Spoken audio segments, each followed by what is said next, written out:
ရားသခင်ကသင်ဤအကြံစီငါအကြံစီနဲ့မတူအကျင့်တွေလည်းငါအကျင့်နဲ့မတူကောင်းကင်နဲ့မြေကြီးကွာခြားသလိုကွာခြားတယ်လို့ဟေရှာ55မှာအဲ့ဒါလိုပဲပြောပါတယ်ဆိုတော့တခါပေါ့နော်ကျွန်တော်တို့ရဘာသာတရားဆိုတာကဖះကြိုက်တဲ့အကျင့်ကိုကျင့်ဖို့ကျွန်တော်တို့ကြိုးစားတာဘာသာတရားဆိုတာနော်ပြီးတော့ကျွန်တော်တို့သာသနာဆိုတာလဲဖះအတွက်ပဲလုပ်ကြတာပါပဲဒါပေမဲ့ကိုယ်တော်သတိပေးတာလေးကိုကျွန်တော်တို့နှလုံးသွင်းဖို့လိုပါတယ်ကိုယ်တော်ကသတိပေးပြီးရင်တော့ဆက်ပါလုပ်သေးတယ်လေတဲ့အာဝဇ္ဇာကြီးနော်ဆက်လုပ်တဲ့အမှုအရာကဆက်လုပ်တဲ့အမှုအရာတက်တည်ပေါ်မယ်ဟေရှာနဂတိကျမ်း55ခဏလေးဖတ်ချင်ပါတယ်ငယ်၈ကနေပြီးတော့ကျွန်တော်ဖတ်ပါမယ်ပထမတစ်ချက်ကတော့သာဖျံမိန်တော်မူသည်ကငါအကြံစီသင်တို့အကြံစီနဲ့မတူအကျင့်မတူဒါကနအနည်းငယ်ပြောပြီးသွားပါပြီဒုတိယတစ်ချက်ကတော့ငယ်30ကနေမိုးရေနှင့်မိုးပွင့်တော်သည်မိုးကောင်းကင်မှဆင်းသက်၍နောက်တစ်ဖန်မပြန်ဒါနားလည်ရခင်မယ်နော်သိပ္ပံဆရာတွေကဘုရားသခင်တော်တော်ကိုညံတုံးပါလားလို့ထင်ပါပဲသိစရာပေါ့ဟုတ်လားအလုံးသိပါတယ်ရင်ငွေပြန်သွားတာတွေပါတယ်မို့ဒါကျွန်တော်တို့ပထဝီသိပ္ပံအနည်းငယ်လေးသင်တာနဲ့ကိုပဲကလေးတောင်မှပြောမယ်ရီမယ်ထင်တယ်ဒီကောင်းရီပါလိမ့်မယ်ကိစ္စမရှိပါဘူးနောက်တစ်ခါမပြန်နဲ့ကျွန်တော်ပြောပါတယ်နော်မြေတော့ကြပြီးမှနောက်တစ်ခါမပြန်ပါဘူးလို့ပြောပါတယ်ပြီးတော့မှမြေဒီမျိုးစေကျဲသောသူအားမျိုးစေကို၎င်းအစာစားသောသူအားအစာကို၎င်းပေးမိအကြောင်းမြေကိုစိုးစေတယ်တဲ့ဒါတော့တော့မိတယ်ဒါတော့မိတယ်နော်မိုးရွာတာဒါကြောင့်ပဲဆိုဒါတော့မှန်တာဗျာတကယ်မှန်တစ်ချက်မမှန်တစ်ချက်ပဲနော်မှန်တစ်ချက်မမှန်တစ်ချက်အဲဒီလိုလူကနည်းနည်းလေးသိရင်ပြဿနာပဲဘုရားသခင်ကိုတောင်းမှသူမသိတာကိုမသိဘူးမသိတာနဲ့ပဲသိတာလေးနဲ့ပဲနှိုင်းပြီးတော့ဒုက္ခပြီးတယ်နော်ဒုက္ခဖြစ်စေတယ်အပင်ပေါက်စေပြီးတော့တီးတီးဖြစ်လာပဲထိုးတူတဲ့ငါဤနှုတ်ကပတီးလဲဒီလိုဖြစ်လိမ့်မည်တဲ့အကျိုးမရှိပဲငါထံသို့မပြန်ရငါအလိုကိုပြည့်စုံစေမည်ငါစေခိုင်းသောအမှု၌ရောက်လိမ့်မည်ဘုရားနှုတ်ထွက်ဆိုတာဘယ်တော့မှတက်တယ်ပေါ်ပဲမပြဘူးကျွန်တော်ညီမကဒီအသင်းတော်ရဲ့တကယ်အသင်းသားအစစ်ပြောပါလေဘာကြောင့်လဲဆိုကျွန်တော်အသိမစစ်ဘူးကျွန်တော်အသိမစစ်ကျွန်တော်ကနှစ်ချင်းမှာဗတ္တိဇံယူပြီးကြီးလာမှဘုရားပို့လို့ရောက်လာတဲ့လူကျွန်တော်ညီမကဒီမှာပဲနှစ်ချင်းယူသွားဒီမှာပဲကြီးတယ်ဒီအသင်းတော်ကဘယ်မှမသွားဘူးအဲ့ဒါကျွန်တော်ညီမကျွန်တော်တို့ကအသက်လောကီသက်ကိုဝါလို့ပြောရမယ်ဆိုရင်တော့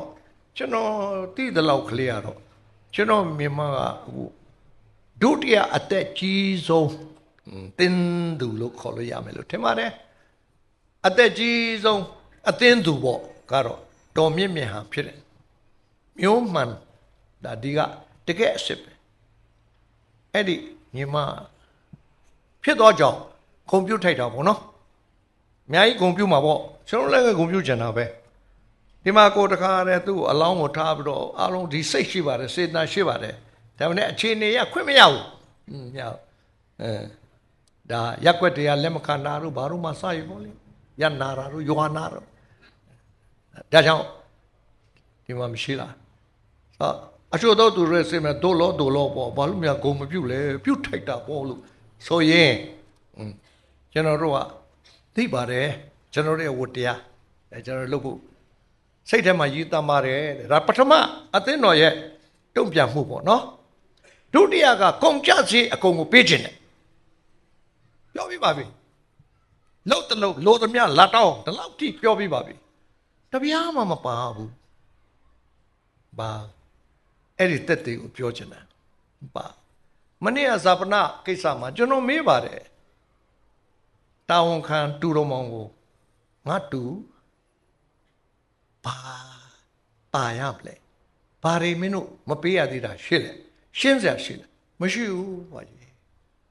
ရှမ်းနေတယ်အော်စရာကြီးတော့ညနှစ်သိစည်းဝေးကိုအဝေးကလာလို့တို့ထီလို့ဆိုတော့အဲ့ဒီအနိုင်ပဲတောင်းချီတော့ပြေးလိုက်သေးတယ်အမှုတော်ဆောင်က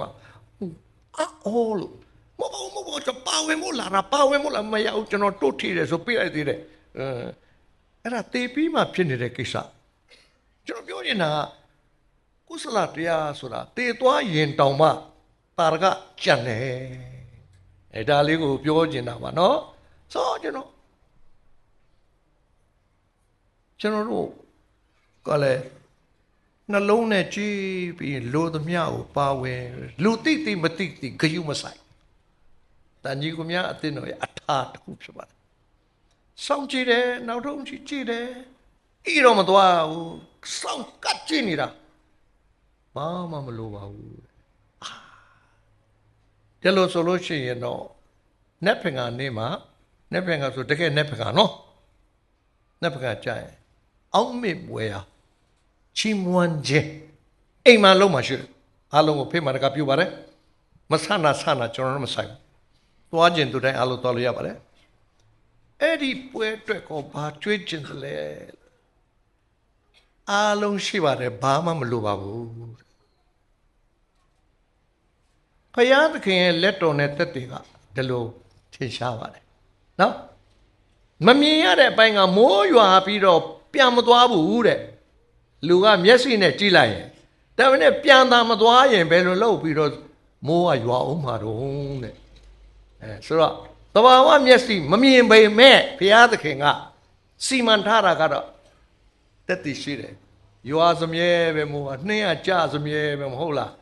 နော်ဒီလိပ်ပတ်လည်မှုက cycle of life ကျဲဒါကြောင့်ဒီပထဝီသဘာဝလောကတရားနဲ့လောကီတရားနဲ့တောင်မှဘုရားလှုပ်ထားသေးတာတဲ့ငါနှုတ်ကပဟာတော့မပြောနဲ့တော့တဲ့ဘယ်တော့မှငါစီစဉ်တဲ့အတိုင်းမဖြစ်ပဲပြားမလာဘူးတဲ့ရှင်တော်ညီမအော်စရာကြီးပါ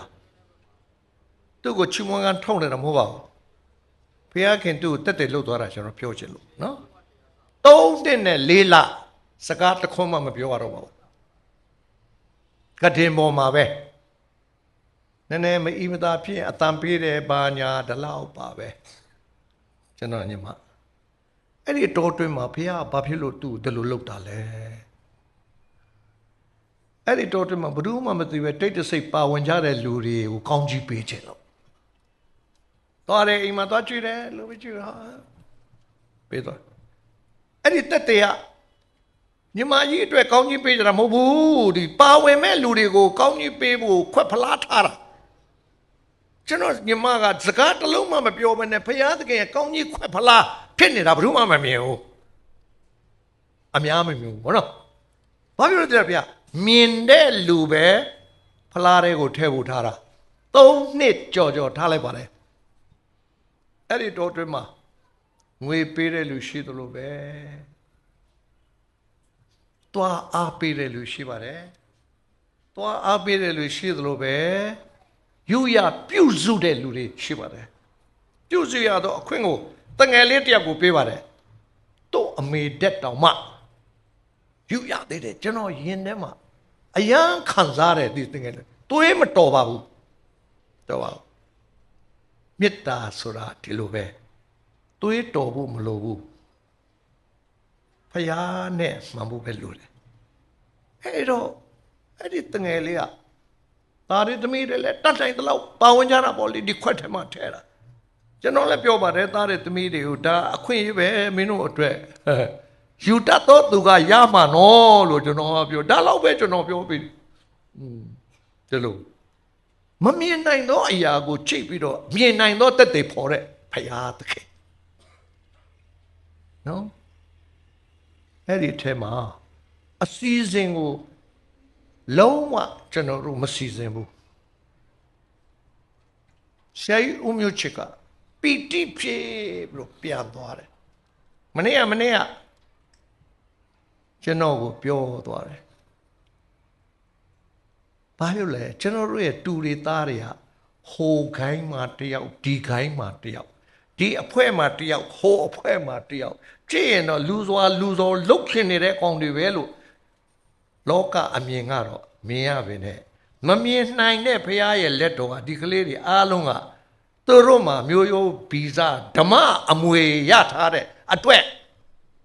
ကောင်းကြီးတွေဖြစ်စေတာနေရာတိုင်းမှာဖြစ်စေတဲ့ကလေးတွေကအဲ့ဒီနေ့စုပြီးတော့တူတွေသားတွေတက်တေခံသွားတာလို့တော့ဆရာကြီးမျိုးချစ်ကကျွန်တော်ကပြောသွားတယ်ဘုရားသခင်ကနောက်မျိုးတစ်ဆက်ပြင်ထားပြီးပြီဟဲ့ကျွန်တော်လည်းအာမင်ခေါ်ပါတယ်တွေ့ရဒါတော့နားရှိသောသူကြားပါစေမျက်စိရှိရင်မြင်ပါစေတဲ့နှုတ်ကပကဘယ်တော့မှအလကားမဖြစ်ပါဘူးတဲ့ပြောတဲ့အတိုင်းဖြစ်ပါတယ်နော်ဖြစ်ပါတယ်အခုတို့အတင်းကြပါဝင်ရတာတော့မေ့ကြည့်ပါဘာလို့လဲဘာမှမလို့အကျိုးတော့သူကတော့တောင်းရှိလို့လားစိတ်ကဖြစ်လို့လားမသိဘူးအထုပ်ကလေးလည်းပေးတာလားဒါလေးလည်းယူပါတယ်နော်ကျွန်တော်တို့ကဘယ်လောက်အထိလဲဆိုတော့ပန်းတောင်မှတတ်နိုင်တဲ့လောက်လှလေးနဲ့ကိုမြစ်တာနဲ့ထိုးကြမယ်ဆိုလို့ပန်းတောင်ဝယ်ထိုးပါတယ်ဆိုင်မှာသွားဝယ်2000ပေးရမယ်ဒီလောက်ကြည့်10ခုဝယ်2သိန်းကုန်သွားပြီဘာလို့မှလဲဟိုနားမှာစိတ်တည်ရှိတယ်စားပလိုက်မှာစိတ်စားဖို့တော့2သိန်းမပေးနဲ့ကျွန်တော်တို့မပေးဘူးတစ်ချင်းမှာ9000 9000လောက်ဖြစ်ပါလိမ့်မယ်ထင်တယ်ဘာလို့ဆိုတော့လက်ခကြီးတာကိုလက်ခကြီးတယ်နော်ဒီနေ့လက်ထပ်လို့ရှိရင်သွားကြည့်ပါကိတ်မုတ်ကလေးကဒီလောက်ကလေးစားရပဲနဲ့ပန်းထိုးထားတာကသိန်းဘယ်လောက်လဲမသိဘူးဒီလောက်နော်ဒါဒီနေ့ဖြစ်နေတာဒါကျွန်တော်ဘာပြောနေတာဆိုတာမြင်ညနဲ့အဓိကတောင်းပြန်လန်နေတဲ့ခေတ်ဖြစ်တာကျွန်တော်ပြောပြချင်တယ်ဘာကြောင့်လဲသိလားမိုးရေပြန်မတက်ဘူးလူတွေကပြန်တက်တာမတွေ့ဘူးဘယ်တွေ့မလဲဘုရားသခင်ကတွေ့အောင်လုပ်တယ်မကြာလာတာပဲတွေ့စီတာမိုးရေတို့နှင်းတို့ကိုနော်ကြာတာပဲတွေ့စီတယ်ပြန်သွားတာကိုတော်ကစီမံပြီးပြီကိုတော်အစီအစဉ်နဲ့တက်သွားသိပ်ပါကတော့သိတယ်ကြည်တန်တွေ့မှာဒီတော့ကလို့နှုတ်ကပတ်တော်ကလကားမဖြစ်ဘူးလို့ပြောပါတယ်ဒါကကျွန်တော်တို့အကျိုးရှိသောရှုထောင့် positive perspective ဟုတ်လားအကျိုးရှိသောရှုထောင့်ကျွန်တော်ပြောပါတယ်အားလုံးအတွက်မပူပါနဲ့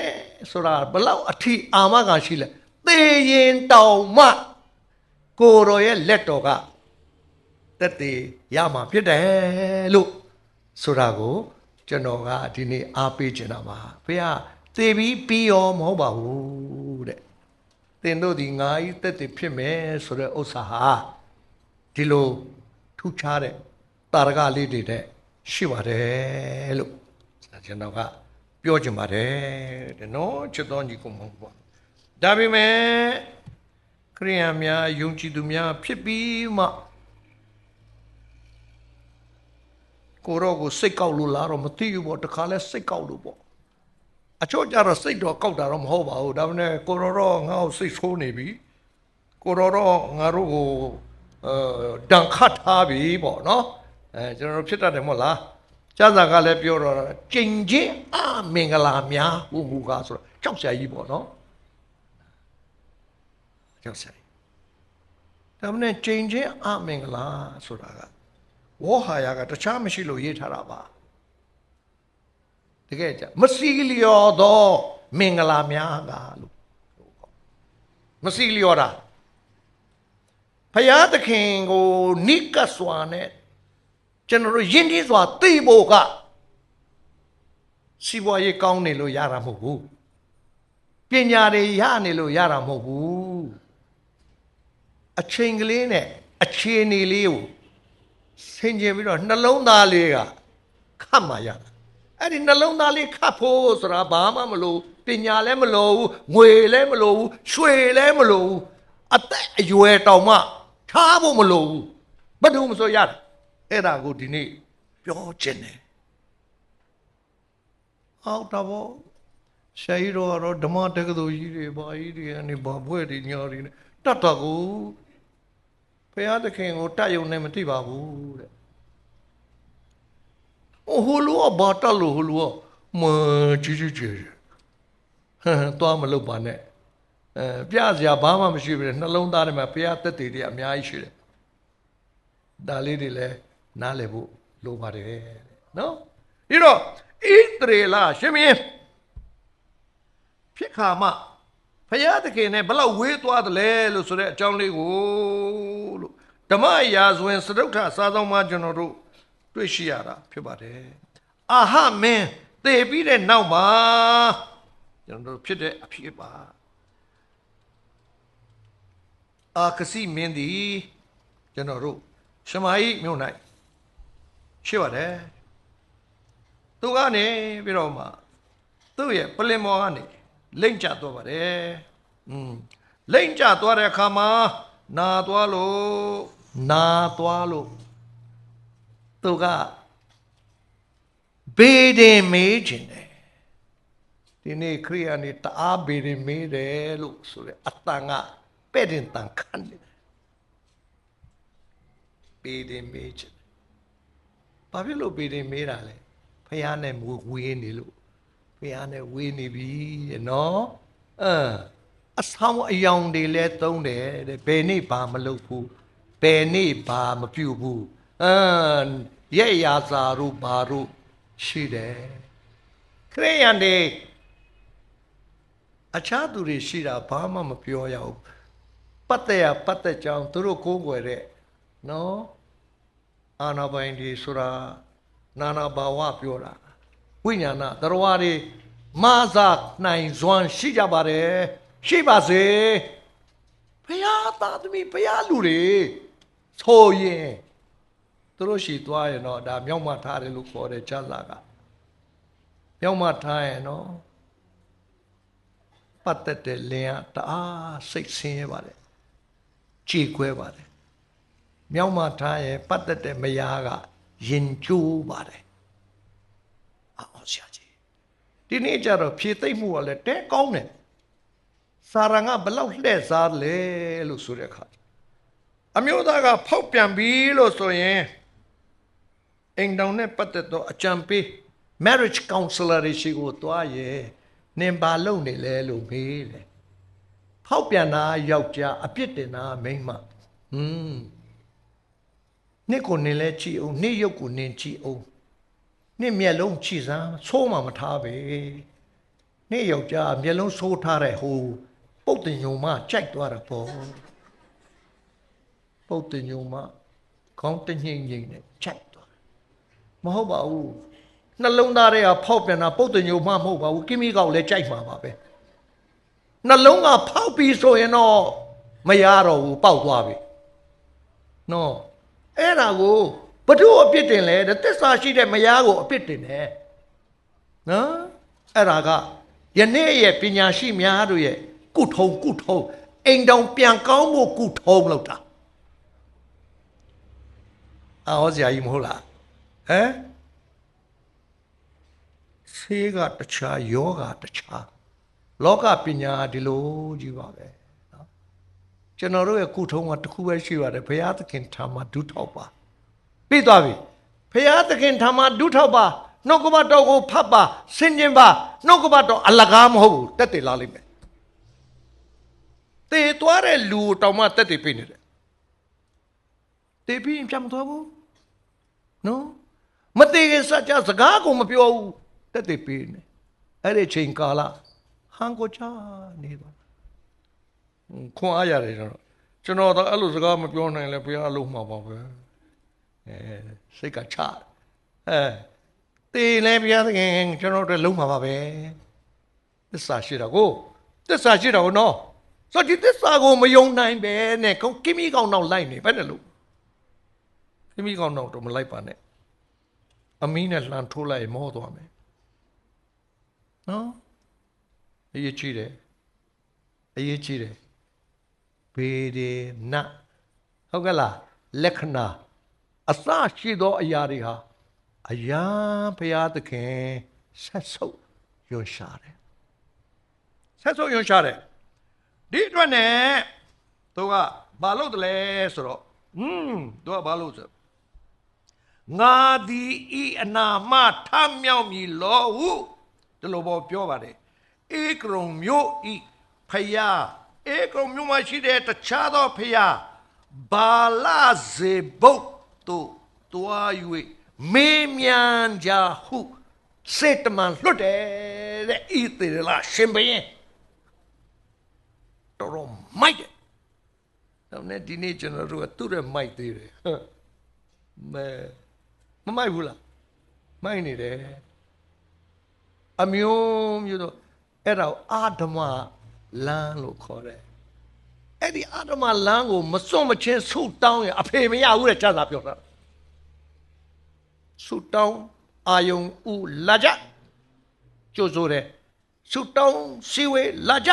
ကြိုးစိုးတယ်ဆုတောင်းမိတ္တဟာလညီလာခံကြီးလို့ prayer conference လို့အားရတယ်လက်ခံတယ်အားပေးတယ်ဒါပေမဲ့ဘယ်လိုလာတာလဲအရေးကြီးတယ်အာဓမလမ်းကိုစွန့်ပြီးမှလာတခါလေလိမ့်မာတယ်နော်ကိုဖះเจ้าကိုသွားပြီးတော့ပန်းလေးလှူလိုက်ပါလား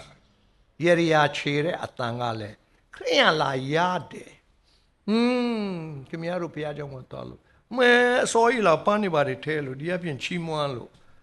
ဟုတ်ကြီးအောင်မေးနေတာပေါ့နော်မလေးကျေးဇူးတင်တယ်ဒီနေ့ပန်းလှူတဲ့လူတွေကိုချီးမွမ်းရအောင်မေးစီဒီကကြော်ညာလိုက်သေးတယ်ဒါမှမဟုတ်ဟိုကလှူတော့တာဖះเจ้าမှာဖះကိုလှူတော့တာမဟုတ်ဘူးဟိုဘေးရင်ဆရာပြောလိုက်တာကိုရရလာချိန်နေတာဘယ်လိုသိလဲဘယ်တော့မှမသိဘူးကျွန်တော်လည်းမသိဘူးသိလည်းမသိချင်ဘူးကျွန်တော်လုံးဝမသိချင်ဘူးဒါပေမဲ့တတိတော့ပေးချင်တယ်ငါနှုတ်ကပတ်တော်ကတက်တည်မထူပဲပြန်မလာဘူးအဲ့ဒီတက်တည်ဟာကြောက်ဆက်ကောင်းတယ်ဖခင်သခင်မေတ္တာနဲ့လှုပ်တာပါဖခင်ကဒေါသကြီးတာမဟုတ်ဘူးဒေါသကြီးတာမဟုတ်ဘူးသစ္စာကြီးတာမလွတ်ရဘူးသစ္စာဖောက်သွားတဲ့သူမလွတ်ရဘူးအောင်စရာကြီးဓမ္မရာဆိုရင်ဒုတိယစာဆောင်ကျွန်တော်တို့ရာဇဝင်ကျုပ် sorry ဓမ္မရာဇဝင်ကျုပ်ဒုတိယစာဆောင်အခန်းကြီး9အငယ်34ကိုကျွန်တော်ဖတ်ပါမယ်ငါနာမဖြင့်သမုတ်သောငါလူတို့သည်ဒီတိုင်းမှာရှိတဲ့လူတွေပေါ့နော်ကျွန်တော်အပါဝင်ပေါ့ကိုတော့နာမ၌သမုတ်တာခရစ်တော်နာမ၌သမုတ်တဲ့လူတွေခရစ်တော်လူတွေဘယ်လိုဖြစ်ပြီးတော့ခရစ်တော်လူဖြစ်တာလဲတဲ့ဖောင်လေးဖြည့်ပြီးတော့အသင်းဝင်လို့ဖြစ်တယ်လားမဟုတ်ဘူးအသွေးတော်နဲ့ဝယ်ပြီးမှဖြစ်တာအသွေးတော်နဲ့ဝယ်မခံရတဲ့လူတော့ခရစ်တော်မဆိုင်ဘူး तू လှုပ်ချင်ရလှုပ်နဖူးစီမှာခရစ်တော်လူရေးထားလောကတိုင်ကြီးကိုထောင်ဝင်နေတိုင်းထန်တာဘာပြဿနာမှမရှိဘူးအသွေးတော်နဲ့ဝယ်ခြင်း तू မခံရသေးတဲ့အတွက်ခရစ်တော်နဲ့မဆိုင်ဘူး तू ဘာလှုပ်ရတယ်အသွေးတော်နဲ့ဝယ်ထားခံရတော့ကိုတော့လူဖြစ်ရင်တော့ရင်ကွဲတယ်ကိုတော့ရင်ကျိုးတယ်ငါနာမဖြင့်သမုတ်တော်ငါလူတို့သည်ကိုနှိမ်ချသဖြင့်ရေးသိကြည့်တာပဲငါမျက်နာကိုရှာလျက်ဆုတောင်းပတနာပြု၍အတ္တမလမ်းကိုလွှဲရှောင်နှင်းငါသည်ကောင်းကင်ဘုံကနားထောင်မြည်တဲ့တိတ်ကြိုက်တာပဲ ကောင်းငင်မောနားထောင်မယ်တဲ့နာမနဲ့သမုတ်လူလာကြပါမလာပါနဲ့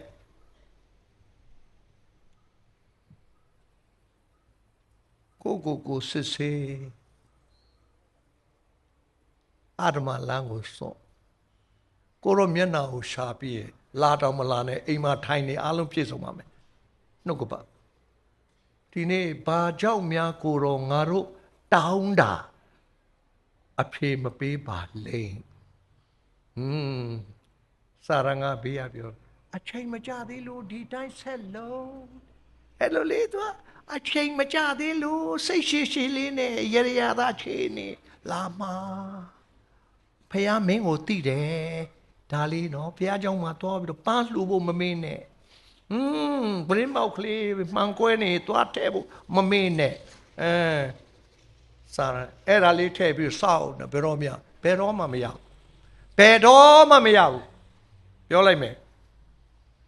ထိုကဲ့သို့သောအဖြစ်နဲ့ဒီဘယင်ကဂျုံတဲ့အခါဖယားသခင်လူကအေလိယကလည်းရှမာရိရှင်ဘယင်စေလွတ်သောတန်တမန်ကိုကြိုဆိုပြီးတော့ပြောတယ်ဣသရေလပြည်၌ဘုရားသခင်မရှိသောကြောင့်ဒီနေ့ကျွန်တော်တို့ကိုယ်ဝင်နေတဲ့ဘုရားသခင်က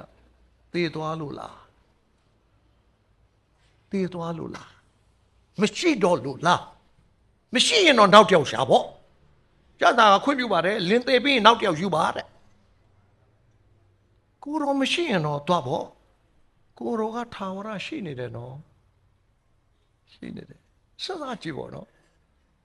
အသက်သွေးနဲ့ကျေးဇူးပြုပြီးဝယ်ထားတာနော်ဘာမှမပေးရဘူးနင်ငါ့ကိုချစ်သလားငါနဲ့ပတ်သက်ချင်သလားပတ်သက်ချင်ရင်လာပါဒီလိုလေးပဲကျေးဇူးမင်္ဂလာတရားအပြည့်ပေးပြီးတော့အိမ်ပေါ်တင်ထားတဲ့ချစ်စနီးရဘယ်လိုဖြစ်လဲအဲ့လိုဖြစ်ရင်တော့အဲ့ဒီပလင်ဘောကမဆင်းရဘူးသိမယ်ချက်စာကတေပြစ်တင်တော်သူလို့ခေါ်ပါတယ်ဒီနေ့ဂျေဇုတော်ကာလမှာလည်းတေပြစ်တင်တာရှိပါတယ်နော်ရှိပါတယ်တခါရင်တုံးနေရင်ခုန်နေကောင်းသောရင်ခုန်ခြင်းမဟုတ်ဘူးစိတ်ပူသောခုန်ခြင်းဒီလိုဒီကလေးဒီသမီးဘယ်လောက်အထိများလုံအောင်မှလည်းမသိပါရဲ့သားနဲ့ကိုရောနဲ့ပတ်သက်ရဲ့သားနဲ့စာရနောက်ကမှလဲသွားတာကြာမြင့်လို့ရှိရင်တော့တေပြစ်တင်တော့မယ်သားသမီးအစ်စ်ကိုဘုရားသခင်ကသေတာတောင်မှမင်္ဂလာနဲ့သေရတယ်သမီးစစ်သားစစ်ကိုတေပြစ်တင်တော်သူကိုလေအိမ်တော်ကိုခေါ်တာနော်ငရဲကိုပို့လိုက်တာမဟုတ်ဘူးအပို့ဒီလောက်ထိကြီးမားတဲ့ကျေးဇူးပြုတော်မူသောဘုရားသခင်ကသေမကျွန်တော်တို့ကိုတက်တည်ထူတာမဟုတ်ပါဘူးရှင်နေတဲ့ကာလမှာတက်တည်ထူခြင်းဘာလို့ဒီလားအခြားသူတွေကကျွန်တော်တို့ကိုကြည့်ပြီးတော့ကိုတော့ကိုမြင်စေဖို့ဖြစ်ပါတယ်ဒါကြောင့်ဒီကနေ့ပေါ့ကျွန်တော်တို့ရဲ့အသက်တာမှာဘု து ကိုအားကိုးနေတာလဲဘု து ကိုအားကိုးနေတာလဲလူသိမကြည့်သေးပါဘူးလူလပိုင်းပါပဲအင်တာညံကောင်းပါတယ်အကွက်မြင်ပါတယ်လိမ်မာပါတယ်အပေါင်းအသင်းသိပ်ဆန့်ပါတယ်အဲ့ဒီအပေါင်းအသင်းဆန့်ခြင်းရဲ့အကျိုးလည်းရပါတယ်လူကြီးတွေကဘာကြိုက်တယ်လဲမေးရတာတစ်မျိုးလမ်းကြောင်းရှာပြီးတော့ပို့ရတာကတဖုံဒလိုလို့ပြီးမှစီးပွားအလုပ်ရလာတဲ့လူလည်းရှိပါတယ်ဒါပေမဲ့ခရစ်တော်ရသွားတယ်မလုပ်တော့ဘူးလုံးဝမလုပ်တော့ဘူးကိုတော်ပေးရရမှာပဲကိုတော်ကိုပဲအာကိုပဲအိမ်မှာပဲထိုင်းနေတာပြိုင်လဲမပြိုင်တော့ဘူးပြိုင်လို့လည်းမလွယ်တော့ဘူးပြိုင်ဘက်တည်းကားတွေကတိတ်မြန်ကုန်ပြီ तू ကလန်ချားနေဆိုတော့မရဘူး မရတော့မှလန်ချပဲရှိအသက်တာလန်ချလာပြီးတော့ခေါ်ပြီးတော့တင်ခိုင်းတယ်ပေးခြင်းလို့တဲ့ပြီးတော့ဘာမှမပေးရဘူးဘုရားသခင်ကပေးလိုက်တဲ့ခါကျတော့စိတ်လည်းမပူရဘူးအေးလေးအိမ်မှာထိုင်းနေတာတဲ့တက်တီလာခံပါတယ်ရှိပါတယ်နော်အဘပြောရင်လေဘယ်တော့မှတက်တီမရှိဘဲနဲ့မပြောဘူးမှတ်တာပါတက်တီတွေ့ပြီးမှပြောတော့ဘာဖြစ်လဲသိလဲအဲ့ဒါကမှနှုတ်ကပဆိုတာကိုတက်တီဘုရားနဲ့ကိုတွေ့တဲ့တက်တီဘုရားလက်တော်ကိုမြင်တဲ့တက်တီကိုခန္ဓာမှာနှုတ်ကပဖြစ်တယ်နှုတ်ကပဖြစ်မှလူတွေပြောင်းလဲတယ်ဒီနေ့ကျမ်းစာနဲ့ဟောလို့လူမပြောင်းလဲဘူးနှုတ်ကပတော်နဲ့ဟောမှလူပြောင်းလဲတာနှုတ်ကပတော်ဆိုပါလေအသက်ရှင်သောဘုရားသခင်ရဲ့အတည်ပြုမှုဒီကျမ်းစာကိုရေးသားထားသောနှုတ်ကပကိုအသက်တာထဲမှာအတည်ပြုတဲ့သက်ရှင်သောနှုတ်ကပသက်တွေကိုဟောတာကိုနှုတ်ကပတော်ဒီဟုသောဧဝံဂေလိတရားလို့ခေါ်ပါတယ်ဒီနေ့လူတွေကဒါကိုမသိကြလို့နော်ဓမ္မရာဇဝင်ပထမစာဆောင်တို့အခန်းကြီး3ကြည့်လိုက်ပါတဲ့အခါဗာများတွေ့တဲ့တုံးတဲ့ဘိတ်သိက်တော်ထာဝရဘိတ်သိက်တော်ရှိသောယေပရောဟိတ်ကတဲတော်ထဲမှာတာဝန်ဆောင်ရွက်နေပါတယ်အဲ့ဒီအချိန်မှာဆုတ်တောင်းပြည့်ဆိုတဲ့ပြီးမောင်အမည်ရှိသောရှမွေလဆိုတာဆုတောင်းလို့ရတာတဲ့နော်အတိပ္ပယ်ကအလုံးတို့အတိပ္ပယ်လေးနာမည်အလကားမဟုတ်ဘူးခါဆိုကျွန်တော်ညီကိုကြီးသူနာမည်ပြောင်းအကြောင်းရှိတယ်အာဗြဟံကိုအာဗြဟံလို့ခေါ်တာအာဗြဟံမဟုတ်ဘုရားသခင်နဲ့တွေ့ပြီးဂရိတော်တက်သေးဂရိတော်တက်သေးထူတော့မဲ့အချိန်ကာလလေးမှာမယားကိုလည်းစာရဲကစာရလင်သားကိုလည်းအာဗြဟံကနေအာဗျဟံတယ်လို့သွားတာနော်ဒီမှာရှမွေလခလေးလေးတဲ့ဘုရားသခင်ကခေါ်တယ်ရှမွေလဘာတက်လို့လဲလို့မေးချင်ဒီကလေးဘာတက်ဒီကလေးကကျမ်းစာကျောင်းကဆင်းသလားတဲ့မဆင်းဘူးနှလုံးသားကဘုရားရှေ့မှာရှင်းလင်းတယ်အဲ့ဒါသိရေးချင်တယ်ယေဘရဟိတ်ကပုံမှန်အလုပ်တာလုပ်တာဥပဒေအတိုင်းသာလုပ်နေတာဘုရားနဲ့အဆက်မရှိပါဆက်မရှိဘူးခလေးလေးအဆက်ရှိတယ်ချစ်တော်ညီကောင်မောင်လူငယ်လေးတွေတွားပြီးတော့ထင်မငယ်နဲ့ဘုရားနဲ့မှန်တဲ့လူငယ်တွေရှိပါတယ်အသက်ကြီးလို့လည်းပဲရပ်မလို့မဟုတ်ဟုတ်လားစိတ်နှလုံးကတော့အရေးကြီးတယ်ဒီတော့ဒီနေ့အခြားသောကိုးစားစရာအားကိုးစရာကိုကျွန်တော်တို့ဒီစိတ်နှလုံးဆွဲလန်းပြီးတော့အသက်တာအာမခံမလှုပ်ချင်ကြပါနဲ့နော်ကျွန်တော်အဖေအရင်တရားဟောလိုက်ရင်ဘယ်သူမှမမှီဘူးဖြောင်းနေတာကျွန်တော်အဖေစီးပွားနဲ့ပတ်သက်လာတော့သူ့မှာအိတ်ရှိတယ်တရေအိတ်ခေါ်တော့ကတာစီးပွားသမားတွေကင်တဲ့အိတ်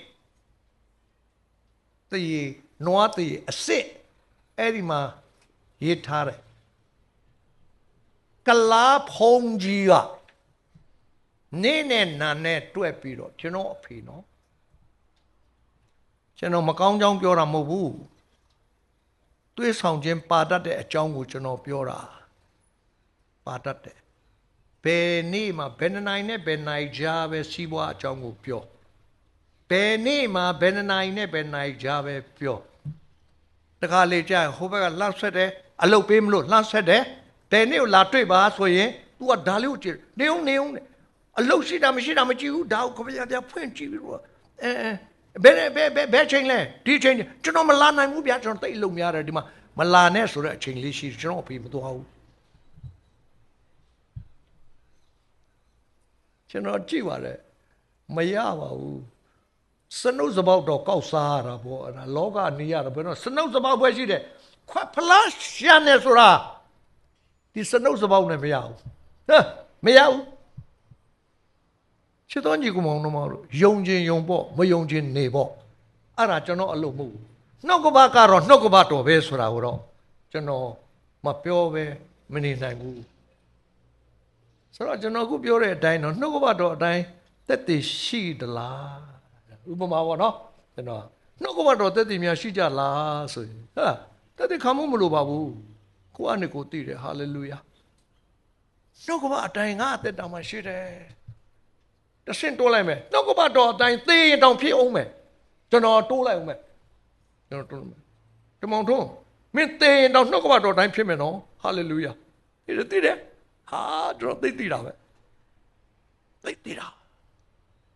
ဟောဒီနေရာမှာလေကက်သလစ်ကအသင်းတော်ကနေထုတ်ထားလို့တဲ့တုတ်ခွေများဆုံးသွားတော့သွားသတင်းပြီးတော့မตาချမပေးဘူးတဲ့ရှိပါတယ်ဒါပေမဲ့နှုတ်ကပတ်တော်တက်တရားရှိတယ်သူအသေးကနိခရစ်တော်လက်ခံသွားတာဒါလည်းမသိပါဘူးအသင်းတော်အနေနဲ့တော့ပေတာနဲ့သူ့ပေတာနဲ့သူပေါ့နော်အသင်းတော်မတက်တာလဲကြာလာပြီတဲ့ဒါကြောင့်ထုတ်ထားလို့တဲ့မตาပါမချပေးဘူးမตาမချပေးရဲ့